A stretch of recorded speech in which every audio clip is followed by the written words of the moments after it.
Hello, I'm back. It's been a while. My name is Chisom if you're new here, and I'm here to make a video that I needed when I was changing jobs. And it's a video that compares the different lifestyles you have working at different types of tech companies. How life would be at a large FAANG company versus a more mid-sized company versus a startup. In order for this video to be remotely useful, we actually need to classify tech companies, which is hard because tech companies come in lots of different sizes. But let's try our best to do so, or let me try my best to do so. Let's start off with the big tech companies. Just like the big four in consulting, when you think of big tech, you think of the Googles, the Facebooks, the Amazons, the Netflix.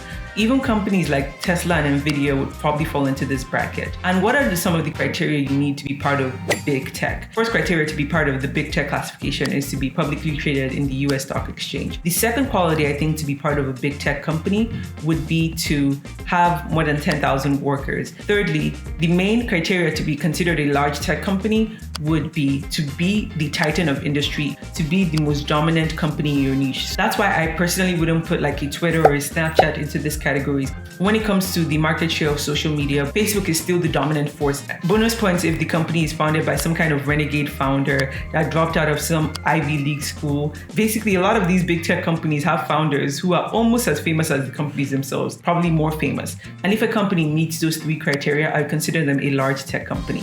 On the opposite end, we have a startup. Alex Wilhelm of TechCrunch created the 50, 100, 500 rule, which states that you can no longer be defined as a startup if you have a revenue that exceeds 15 million, or you have greater than 100 full-time employees, or have a value of over $500 million. Since it's difficult to guess the actual value of a startup, since that information is now publicly available, I think the best criteria in this case would be to say you have less than 100 full-time employees. Obviously, this means that you are most likely 100% not traded in the US stock exchange. And lastly, you're in the process of getting customers, of figuring product market fit, so you are clearly not the dominant force in an industry. Lastly, we have the mid-sized tech companies, and basically this is like the dumping ground for anything that doesn't fit into either one of the two categories, which means this is the most eclectic or chaotic bunch of the two. I would put a Stripe in this category. Even though it is the dominant payment infrastructure of the internet, it still has not gone public yet and still has less than 10,000 employees globally. I'll also put a Snapchat into this category. This is my very poor attempt at classifying tech companies. If you disagree with them, put your poorly formatted disagreements in the comment section and let's try and figure out the differences between working at any one of those companies. Let's start off with resources. If you spent any time on the Clock app, you would see all those day in the life of somebody working at a big tech company TikToks. As you can tell, that's basically adult daycare.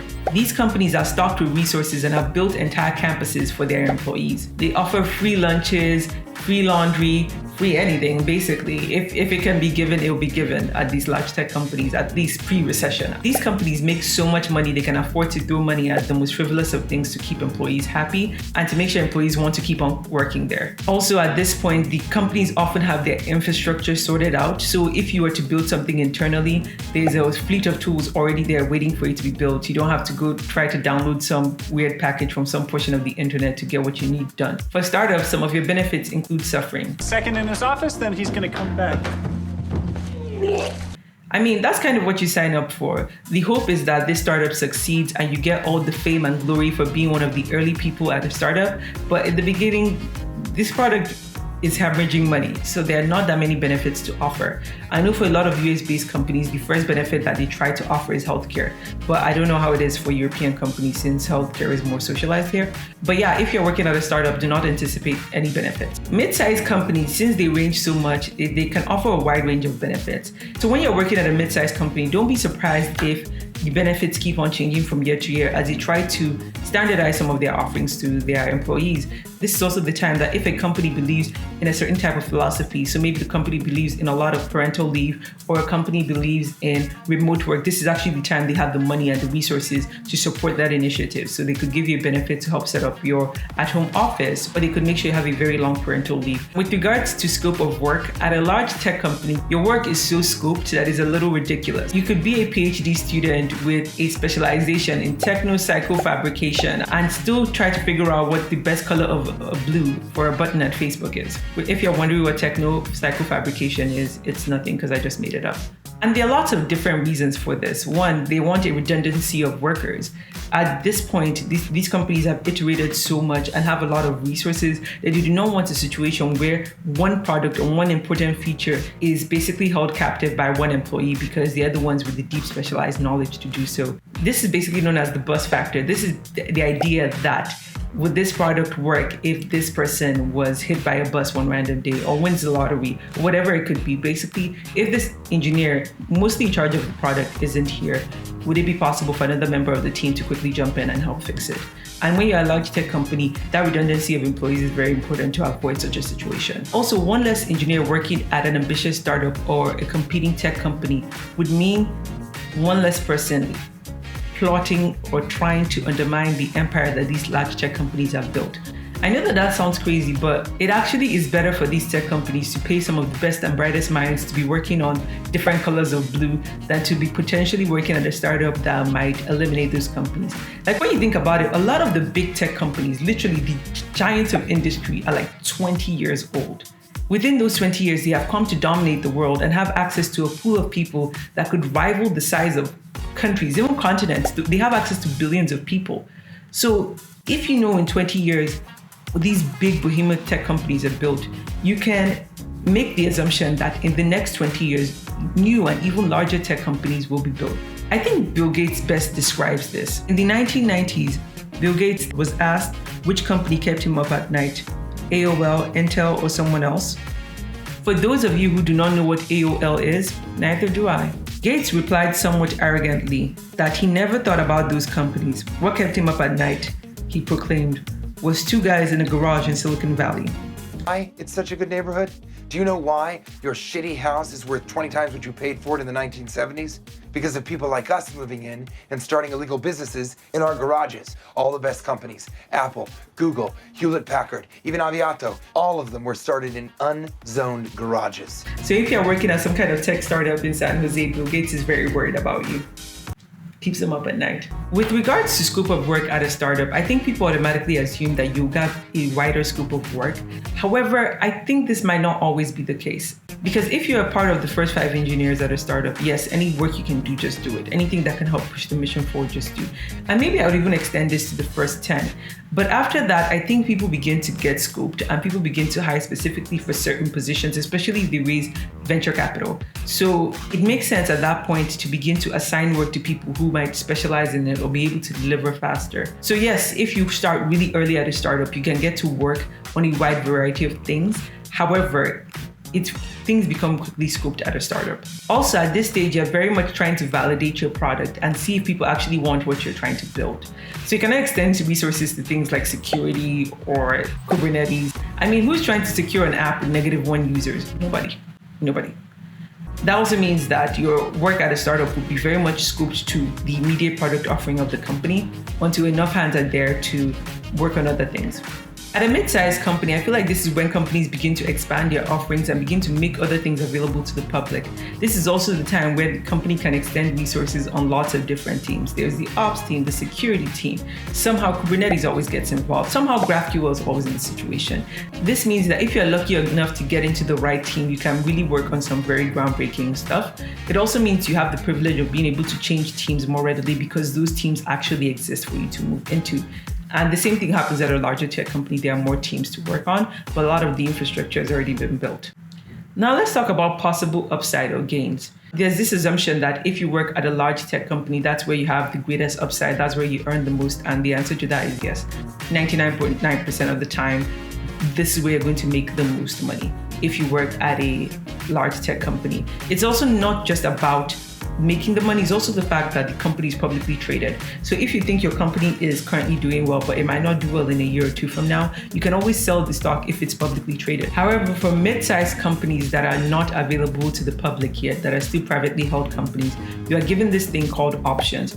Options basically give you the option to buy a company's stock at a certain price, and that price is called your strike price. The strike price is significantly lower than the actual value of the company, and your profit is the difference between the strike price of the company and its actual worth. when it goes public, or maybe when the company allows you to sell your options back to them in a tender offer. The advantage of working at a mid-sized company, specifically those that have not gone public yet, is just seeing the value of your options increase over time and the anticipation and build up towards IPO or towards being acquired, and seeing the value of these options that maybe were sold to you at a certain price be significantly more valuable. As for startups, when it comes to your potential upside, most startups fail. So the options you have for a startup could basically be worth nothing. I even had a manager once tell me that if you work at a startup, just assume your options are worth nothing. However, in the unicorn covered in gold, shitting money at the end of the rainbow chance that you get into the next Stripe, that amount of money could be life-changing if you get in early enough. Like, I'm talking multi-generation life-changing. So that is the appeal of a startup, that you are playing a very high-risk, high-reward game. And in the chance that you win big time. When it comes to status, just saying you worked at a Facebook or Google, any of these big tech companies, is a badge of honor on your resume. It opens a lot of doors for you. When you're trying to get VC funding for your future startup, it signals to them that this person has some kind of perceived competence, that this person can go through the rigorous interview process and has been chosen worthy by the gods of the big FAANG companies to be one of their engineers. So yes, there is status that comes with working at a big tech company. However, when it comes to mid-sized companies, it really just depends on the industry you're in. From what I understand, if you are an engineer at Stripe and you want to start any form of fintech companies, VCs will literally line up to sign anywhere because this is Stripe. It shows that you are hopefully working on something that is in the fintech space and could maybe have the kind of trajectory that Stripe has. But there are also probably some smaller mid-sized companies that do not have nearly as much status or appeal behind them because they're maybe a very niche space that many people don't know about. When it comes to startups, your status comes not from the company itself, or from maybe the VCs that are backing it. So if maybe you got into YC, or that is Y Combinator for those who do not know, which is a very popular startup accelerator in San Francisco and now globally. As someone working at a startup, you get your status from the accelerators that your startup gets into, the VCs that are backing the startup, and maybe even the founder of the company is a second-time founder and had a very good exit the first time. It's nice to be able to say, I'm working with this person, he was the founder of this. With regards to management, when you're working at any of the big FAANG-ish, big tech companies, you will have a lot of management already in place. You have the very complex org chart that shows every different division, and you should expect that because these companies have been around for a while. They've been able to iterate through the process of different teams, different org structures, and different forms of management. There are also lots of infrastructure in place to create new managers. I know that people talk about lots of large tech companies, there are lots of internal politics. I assume there's politics anywhere that there's humans, but in large tech companies, obviously expect a very long management chain, and depending on which org you are in one of these companies, expect different management styles. With regards to mid-sized companies, this is where I anticipate there'll be lots of org changes, where there'll be lots of new divisions starting up because they are still nimble enough that they can make quick changes. And if you're in a mid-sized company that gets a new round of funding and is meant to have a lot of hypergrowth because of venture funding, anticipate a lot of reorgs, anticipate a lot of changes in management, and anticipate that as the company is iterating through its management structure, that there will be lots of changes. And with regard to a tech startup, maybe you have a manager. And maybe if you've gotten to a certain point, you would have a director. But don't anticipate that there will be a very long or large org chart. And these are the early stages of a startup. So you do not want to add unnecessary steps or unnecessary bureaucracy when the main objective should just be execution. And the last thing is ease of leaving. When it comes to big tech company, know that these companies that came to dominate the world within 20 years, they did so by making products that we love, that we're basically addicted to. And if these companies are able to make products that the average consumer loves so much, they engineer the entire culture around making it hard to leave. You know all those perks, the adult daycare, it's intentional. It's to make it hard to leave that place. It's to make the entire experience enjoyable working there because they don't want you working on a competitor's company, or they also don't want you building your own startup that could be a problem to them. With regards to startups, you don't have to worry about leaving a startup. The startup will leave you. Most startups fail. With regards to mid-sized companies, this is where I think it's very hard to leave because depending on the size, you could have a deep sense of camaraderie with your team because often these companies are still nimble enough that you can have impact depending on which team you're on. So I think these are the times where it's hardest to leave because yes, they're not spoiling you with all the benefits, but you have a smaller company, you have more access to your execs, you have a more nimble team where you're able to execute faster, but you don't have all the drudgery that comes with being at a startup. So I think this is where it's hardest to leave. If you love tech-related videos, my name is Chisom. I worked as a software engineer for 5 years, and I am now the digital nomad starting my own digital agency. So I'm making a lot of changes. If you'd like to be part of the journey, subscribe, and I will see you all next time. Thank you.